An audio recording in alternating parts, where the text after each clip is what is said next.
नमस्कार, बहुत बहुत स्वागत है आप सभी का श्री न्यूज़ में। मैं हूं आपके साथ रविंद्र सिंह। बढ़ते हैं खबरों में आगे। लखीमपुर शहर स्थित पोस्टमार्टम हाउस में संवेदनहीनता के किस्से आए दिन सामने आते रहते हैं।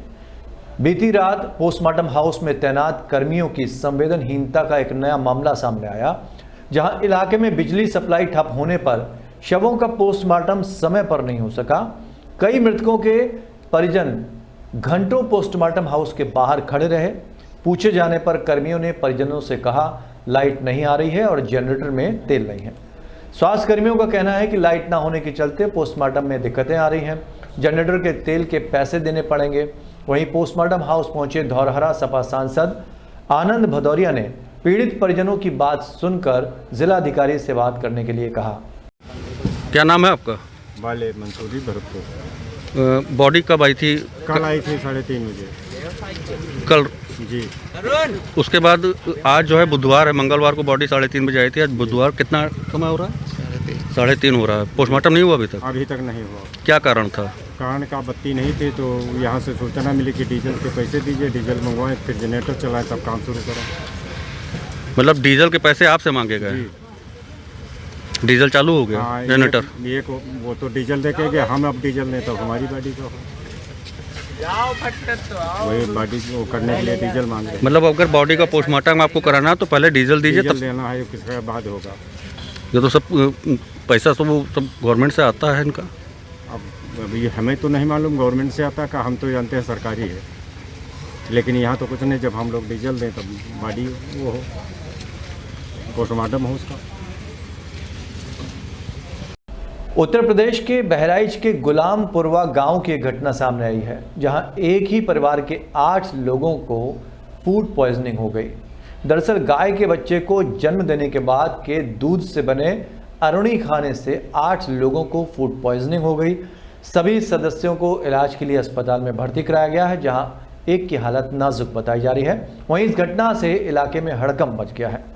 उत्तर प्रदेश जिले के सोनभद्र के अनपरा थाना क्षेत्र का ये मामला है, जिसका वीडियो सोशल मीडिया पर जमकर वायरल हो रहा है। वायरल वीडियो में साफ देखा जा सकता है कि एक नाबालिग लड़की के हाथ पैर रस्सी से बांधकर कथित तौर पर घर में चोरी के शक के चलते उससे पूछताछ की जा रही है। वहीं पीड़ित के परिवार की शिकायत और वायरल वीडियो के आधार पर पुलिस ने जांच शुरू कर दी है। खबर भदोही जिले के नवादा कला गांव से है, जहां एक पुत्र ने अपने पिता पर लाठी डंडों से जानलेवा हमला कर दिया। लाठी डंडे के जोरदार हमले से पिता घायल हो गया। आपको बता दें, इलाज के दौरान पिता की मौत हो गई। वहीं मौके पर पहुंची पुलिस ने आरोपी पुत्र को हिरासत में ले लिया। बाद में पता चला कि सादे कागज पर पिता का हस्ताक्षर लेकर उसने इस घटना को अंजाम दिया है। दरअसल पिता को शक था कि हस्ताक्षर करने से पैसे ट्रांसफर हो जाएंगे।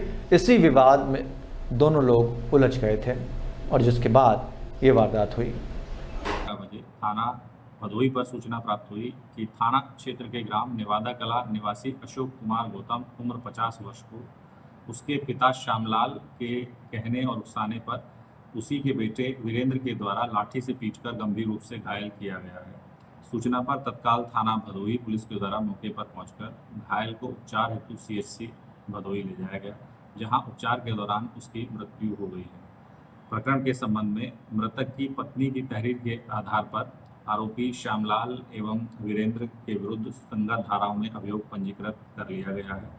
दोनों आरोपियों को हिरासत में लेकर उत्तर प्रदेश के कासगंज जिले के सहावर रेलवे स्टेशन पर एक वीडियो सोशल मीडिया पर जमकर वायरल हो रहा है, जहां वीडियो में साफ देखा जा सकता है एक युवक को पीटने पर एक लड़की युवक को बचाने की कोशिश कर रही है। वीडियो में मारपीट के दौरान एक तमंचा नजर आ रहा है।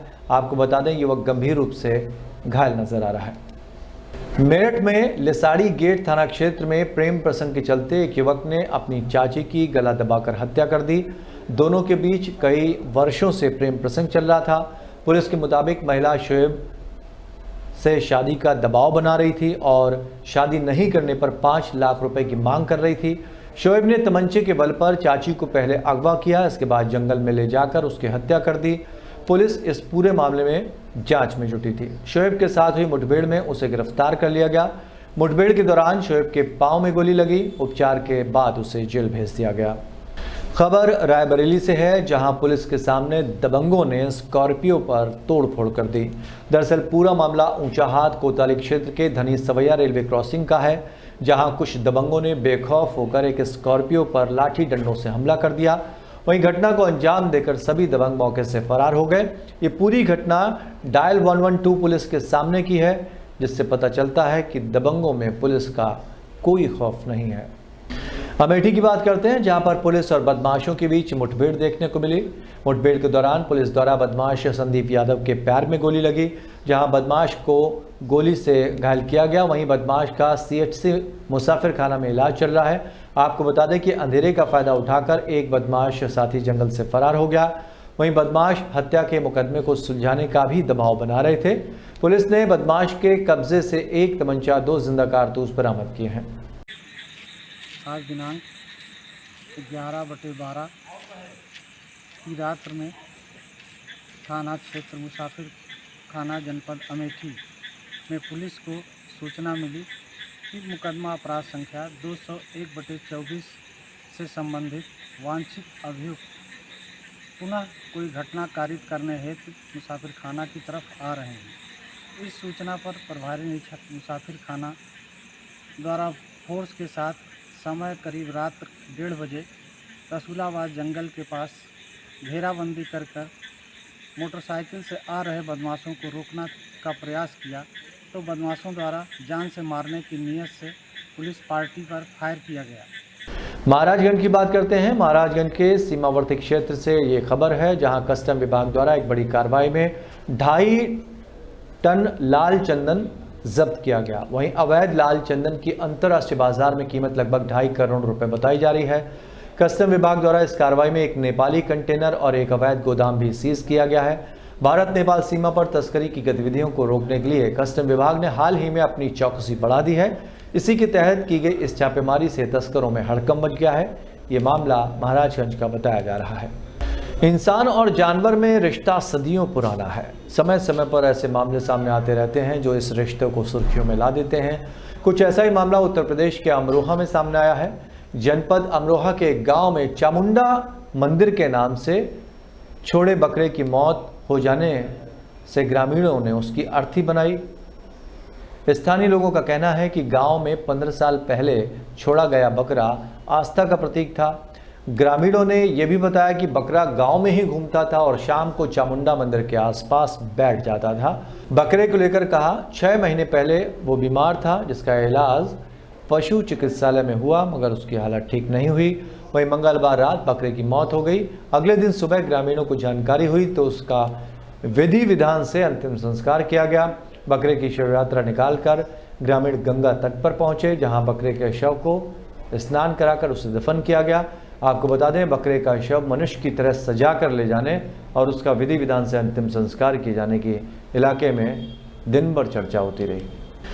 लगातार हो रही बारिश के चलते अलग अलग स्थानों पर मकान गिरने से 5 लोगों की मौत हो गई। सबसे पहले बात करते हैं मैनपुरी की, जहां मूसलाधार बारिश से 2 मासूम बच्चों सहित 5 लोगों की दर्दनाक मौत हो गई। थाना कुरावली के ग्राम राजलपुर में सोई महिला ममता और कानपुर से आए उनके रिश्तेदार दिलीप की छप्पर सहित दीवार गिरने से मौके पर ही मौत हो गई। वहीं दूसरी तरफ थाना भोगांव के ग्राम शिवपुरी निवासी मनोज प्रसाद अपनी पत्नी के साथ बरामदे में लेटे हुए थे, जबकि उनका 4 वर्षीय पुत्र अंश और 1 माह की बेटी वर्षा अलग अलग कमरे में लेटे हुए थे। तभी कमरा भरभरा कर गिर पड़ा, जिसमें दोनों मासूम बच्चों की मौके पर ही मौत हो गई। वहीं अलग लेटे होने की वजह से उनके माँ बाप की जान बच गई।